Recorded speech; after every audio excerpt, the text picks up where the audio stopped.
Alhamdulillah, alhamdulillahilladzi bi ni'matihi tatimmu shalihat wa bi fadlihi tatanazzalul khairat wal barakat wa bi taufiqihi tatahaqqaqul maqasidu wal ghayat. Asyhadu an la ilaha illallah wahdahu la syarika lah wa asyhadu anna Muhammadan abduhu wa rasuluhu la nabiyya ba'dah. Allahumma salli wa sallim wa barik ala nabiyyina Muhammad wa ala alihi wa sahbihi wa man tabi'ahum bi ihsanin ila yaumiddin, amma ba'd. Bapak Ibu sekalian yang insyaallah dirahmati oleh Allah Subhanahu wa taala. Alhamdulillahirabbil alamin, segala puji kehadirat Allah Subhanahu wa taala atas limpahan nikmatnya kepada kita semua, utamanya nikmat berupa iman serta Islam, yang dengan dua nikmat ini tentu salah satu bentuk syukurnya ada diri ayah dipelihara. Lebih-lebih hari ini kita masih ada di dalam bulan Ramadan, Syahrul Mubarak, bulan yang penuh dengan keberkahan. Tentu dengan kita senantiasa berupaya menambah dan menambah kualitas maupun kuantitas ibadah. Karena pada bulan ini siapapun yang beribadah melakukan amal saleh akan Allah lipat gandakan pahalanya melampaui ketika dikerjakan di bulan-bulan yang lain. Dan tentu pada saat yang bersamaan kita mesti upayakan bagaimana untuk meninggalkan sejauh mungkin semua hal yang Allah larang atas diri kita. Bapak Ibu sekalian, Ramadan sesungguhnya adalah bentuk rahman dan rohnya Allah kepada kita umat Islam, umatnya Nabi Muhammad SAW. Bahwa kita memang diistimewakan oleh Allah. Salah satu bentuknya adalah disyariatkannya siyam selama 1 bulan di bulan Ramadan. Bagi sebagian orang mungkin akan merasa ini sesuatu yang aneh. Kalau orang kita diistimewakan, kenapa diberi beban yang lebih berat dibanding umat yang terdahulu? Itu tentu adalah pikiran atau ucapan orang-orang yang hatinya masih dikuasai oleh hawa nafsunya. Tapi bagi mereka-mereka yang oleh Allah dimudahkan untuk menundukkan hati, maka sejatinya puasa selama 1 bulan ini adalah sebuah bentuk fasilitas khusus yang diberikan kepada kita. Setiap kita pada saatnya nanti pasti akan pulang menghadap Allah.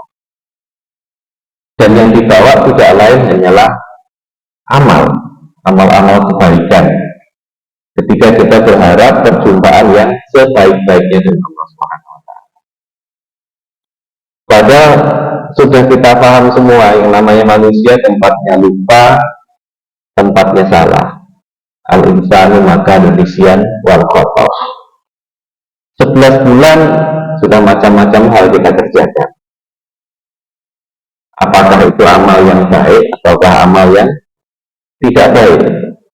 Padahal setiap amal yang dikerjakan pasti akan meninggalkan bekas, ada konsekuensinya, ada pengaruhnya.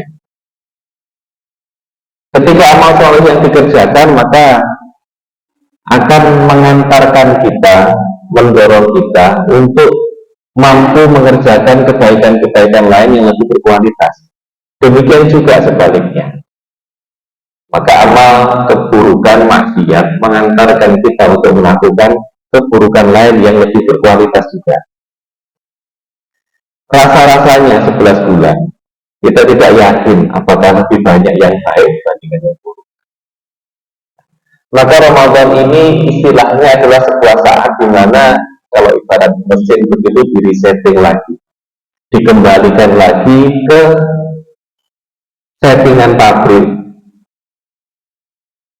bahwa setiap manusia sesungguhnya diciptakan Allah memiliki kecenderungan melakukan kebaikan, bahkan tidak bisa melakukan keburukan.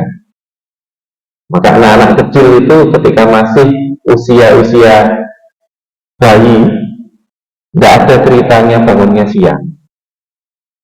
Jam 3 mesti, atau kadang-kadang bahkan jam 2. Tapi semakin besar dengan berbagai macam pengaruh dari lingkungannya, tahunnya pun makin siang. Anak kecil tidak ada bisa berbohong kecuali dia ngajari. Makin besar makin pintar. Maka Ramadan sesungguhnya Allah sediakan bagi kita yang pertama untuk mengembalikan lagi settingan awal kita menjadi manusia yang lebih baik. Tapi pada saat yang bersamaan oleh Allah kita diberikan balasan yang besar kelak di yaumil akhir. Maka itulah bentuk rahman dan rahimnya Allah. Maka saat kita mesti berpuasa waktunya 1 bulan. Dan sudah ada penelitiannya bahwa ketika kita menginginkan memiliki kebiasaan baru dan bahwa melakukan hal apapun ketika dia sudah menjadi kebiasaan, dia akan menjadi mudah.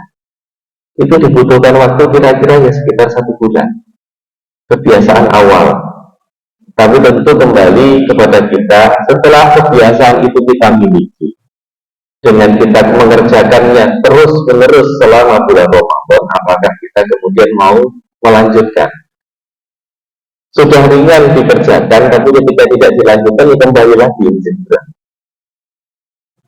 Maka Bapak Ibu sekalian, Ramadan ini oleh Allah disediakan bagi kita untuk memperbaiki setiap dimensi kehidupan kita.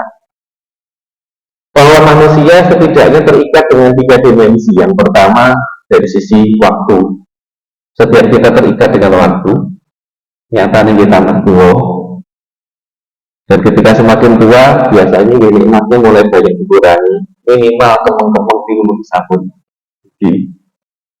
Yang kedua, dimensi ruang atau tempat. Tidak ada manusia yang bisa lepas dari tempat. Dan yang ketiga, dimensi amal. Maka Ramadan ini adalah sebuah bulan yang hadir kepada kita, di mana Allah mengkondisikan kita untuk lebih mudah berlaku ihsan, melakukan amal solih di 3 kesempatan tadi. Waktu Bapak Ibu sekalian bukan cuma semata bergantinya bulan, bergantinya tahun, bergantinya jam atau menit.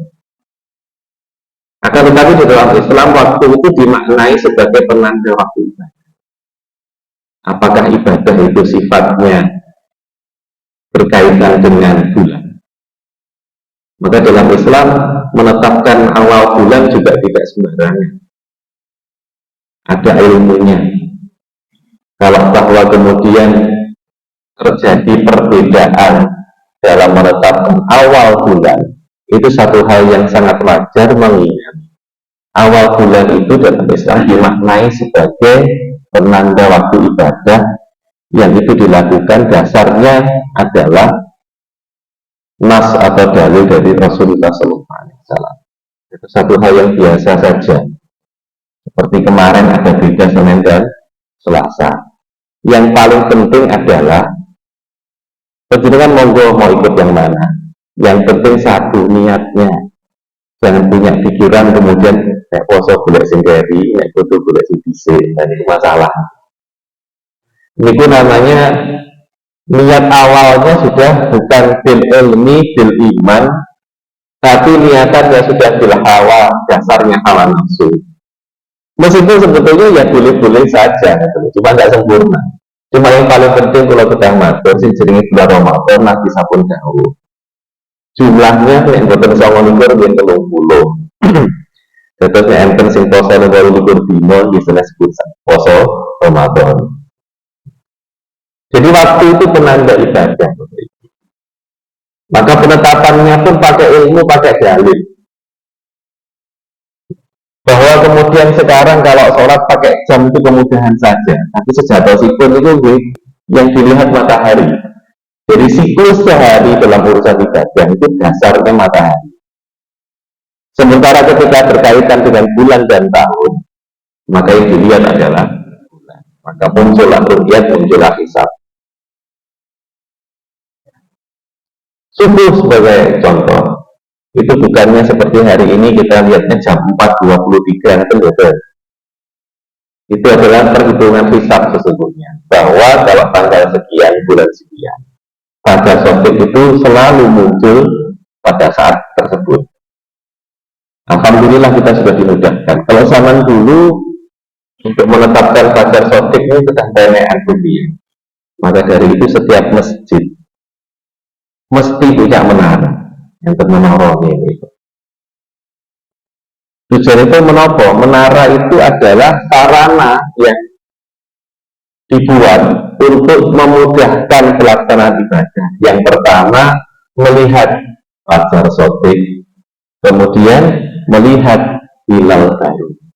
Itu tidak betul nenek bubur betul gitu. Kemudian yang berikutnya yang rutin menara itu digunakan sebagai tempat yang muadzin untuk mengumandangkan azan supaya suaranya terdengar sampai jauh. Padahal menara itu Bapak Ibu sesungguhnya bukan tradisi Islam. Jadi yang pertama kali membuat menara itu orang Persia, orang Majusi. Dan niatnya pun untuk ibadah, tapi beda sama kita. Disebut dia menara, itu sebenarnya bahasa Persia, dari kata manaro, tempatnya api. Karena Majusi itu yang disembah api, maka yang dimuliakan api. Dan sesuatu yang mulia pasti diletakkan di posisi yang tinggi. Maka dia puncak menara itu ditaruhlah api. Ketika kemudian Persia, hari ini sekitar Iran atau Irak sana, kemudian ditundukkan oleh Umar bin Khattab, maka kemudian umat Islam melihat bahwa ternyata menara ini ada fungsi lain yang penting untuk umat Islam. Maka dibawalah arsitektur menara itu masuk ke dalam hasanah arsitektur Islam. Maka Islam itu sesungguhnya tidak pernah kemudian semua yang sifatnya tradisi dibuang semua bodoh. Sepanjang tidak bertentangan dengan koridor syariah, maka dia dipertahankan, bahkan diperbaiki. Saya kembali lagi tentang masalah waktu, Bapak Ibu. Ketika Ramadan kita dikondisikan untuk memanfaatkan waktu-waktu utama di bulan Ramadan di setiap harinya. Jadi waktu-waktu afdal secara umum itu selalu hadir pada kita. Apakah kita sedang berpuasa, kita sedang di bulan Ramadan, ataukah tidak sedang di bulan Ramadan. Sebagai salah satu contoh, ya saat seperti sekarang ini dan beberapa waktu sebelumnya. Jadi sebelum subuh itu ada waktu yang afdal, namanya waktu sahar. Waktu sahar. Bagi orang yang berpuasa, persiapan puasa, maka dia melakukan aktivitas namanya suhur, yang dimakan namanya sahur. Itu sahur itu panganan. Terus yang umum di sini menungso itu senengane panganan, yang umum adalah istilah sahur. Maka ketika bulan Ramadan, umumnya umat Islam, kecuali sangat sedikit, itu pada saat sahar, di mana memang kebanyakan manusia pada waktu-waktu di luar Ramadan itu masih tidur. Itu hampir pasti bangun. Semuanya sama-sama bangun, tapi yang mesti jadi catatan, tentu nilai bangunnya dalam pandangan Allah beda. Kalau bangunnya cuma sekedar iki wis wayahe mepet gitu, injury time boleh makan, kemudian diniati supaya masih memungkinkan makan sebanyak-banyaknya, minum sebanyak-banyaknya, tentu berbeda dengan mereka-mereka yang bangun niatnya untuk persiapan. Jadi ketika waktu sahar, bagi orang yang mau puasa disunnahkan untuk sahur. Bentuknya bisa apa saja. Bagi yang memang nggak terbiasa makan banyak, minum air segelas pun sudah dianggap melakukan sahur. Bagi yang kemudian merasa khawatir siangnya nanti kelaparan, monggo sak piring biasa. Cuma jangan kemudian diniatkan untuk ini injuritan di pol-pol dan harapannya supaya siangnya tidak merasa lemes. Saya jamin Bapak Ibu, nek penjenengan sahur kakean itu malah luwih. Karena sahur yang terbaik itu bukan memperbanyak nasinya, bukan. Ya cukup lauknya aja agak banyak sama sayurnya. Nek betul-betul sego, bukan mangan nek jare Jawa. Monggo. Tapi artinya tidak berlebihan. Sebagian yang lain cukup dengan air putih. Yang bukan perutnya diisi dengan makanan malah sedah sedino, itu termasuk dulunya. Ya, terpaksa bisa cuma air putih, tapi itu sudah mencukupi karena memang sudah termasuk sahur. Akan lebih utama lagi ketika waktu sahar tidak hanya diniatkan untuk sekedar makan, dan kalaupun makan dia niatkan sebagai ittiba sunnah Nabi Shallallahu Alaihi Wasallam, bahwa Nabi menganjurkan, mensunnahkan sahur. Akan tetapi ada satu lagi yang penting bagi kita, dan itu mestinya dikerjakan terus menerus, bukan hanya pada bulan Ramadan, yaitu memperbanyak istighfar. Dan itu adalah satu hal yang diisyaratkan oleh Allah di dalam Al-Quran. Sifatnya orang beriman itu adalah salah satunya wabil asharihum yastaghfirun. Pada saat sahar mereka memperbanyak istighfar kepada Allah Subhanahu wa Ta'ala. Maka monggo Bapak Ibu sekalian, diperbanyak membaca istighfar. Ibu-ibu kalian masak kan bisa istighfar. Istighfar bukan pertama begitu lah. Alhamdulillah apa saya itu istighfar sepanjang. Atau bisa juga dalam bentuk lain, wirid-wirid yang lain, ataupun tilawatil Quran. Karena pada bulan Ramadan memang sangat dianjurkan untuk banyak membaca Al-Quran. Dan orang-orang yang banyak tilawatil Quran, dalam sebuah hadis disampaikan, dia termasuk orang-orang yang dirindukan oleh surga. Jadi mungkin astagfirullahaladzim akan terjenengan. Kemudian yang kedua apa? Setelah sahur datanglah waktu subuh. Kalau di luar Ramadan jamaah subuh ini paling pinter. Seorang lari alhamdulillah, bisa dua sok itu pun alhamdulillah. Tapi begitu datang Ramadan, sholat subuh itu ringan dikerjakan. Ya yang pertama wetenge warung. Nomor kali ganjane kadang. Insya Allah banyak mudah ke masjid, bahkan masih bisa iktikaf. Dan memang sebaiknya Bapak Ibu di setiap waktu, khususnya Ramadan, begitu masuk masjid monggo diniati iktikaf. Meskipun barangkali cuma beberapa saat saja di masjid, itu sudah mencukupi disebut iktikaf. Syukur-syukur sakit beberapa hari nanti di 10 hari yang akhir. Padahal sholat subuh itu Bapak Ibu adalah salah satu ibadah yang berat dikerjakan, khususnya oleh orang munafik. Karena memang fadilahnya besar. Dalam sebuah hadis diriwayatkan oleh Abu Dawud dan Imam Tirmidzi, Nabi Shallallahu Alaihi Wasallam berpesan kepada kita, Basyirul masyaina fi zulami ilal masajid bin nurid kami yaumal qiyamah. Basyirul masyain, beri kabar gembira kepada orang-orang yang berjalan di bulan di dalam kegelapan ilal masajid, menuju ke masjid-masjid. Untuk apa orang berjalan ke masjid pada saat gelap? Untuk melaksanakan sholat. Sholat apa yang dilakukan? Ada dua sholat, yaitu subuh dan isya. Dua sholat yang barangkali kalau di luar Ramadan nggak banyak orang malah datang ke masjid. Tapi dengan hadirnya Ramadan, subuh itu menjadi ringan. Begitu juga sholat isya. Padahal ini adalah sholat yang berat bagi orang munafik. Tentu fadilahnya besar. Bagi yang sholat subuh berjamaah, maka seolah-olah pahalanya setara dengan sholat malam semalam suntuk. Sedalu penuh, pahalanya sama. Ketika orang mau subuh berjamaah di masjid. Nah, kalau tanggal dengan enten pernah melampahi tempat ini. Nek penjenengan pengen ngelampahi, mumpung Ramadan itu enten panggilan sing sholat dalu ini pun sedang duduk. Yang namanya satu malam penuh itu mulai dari isya ngantos dumugi sahur. Jenengan berangkat pindah tempurun. Itu mungkin pun di sedang nek kuat itu.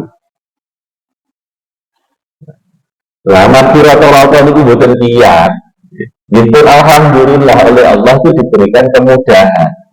Barang siapa sholat subuh jamaah di masjid, masjid lebih ini, kayak masjid itu maksudnya masjid mereka, karena kan memang al arbu kulluhu masjid lah, itu kemudian di rumah kan di rumah termasuk bumi terus itu jalan masjid gitu, masjid itu masjid kayak mereka masjid Aqsa kan, monggo, fadilahnya sama seperti sholat semalam subuh.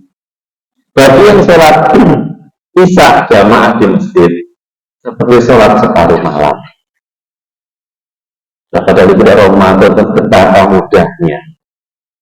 Belum lagi kalau menurut hadis ini Nabi mengatakan siapa beri kabar gembira kepada siapapun yang berjalan pada saat malam menuju masjid tentunya untuk sholat.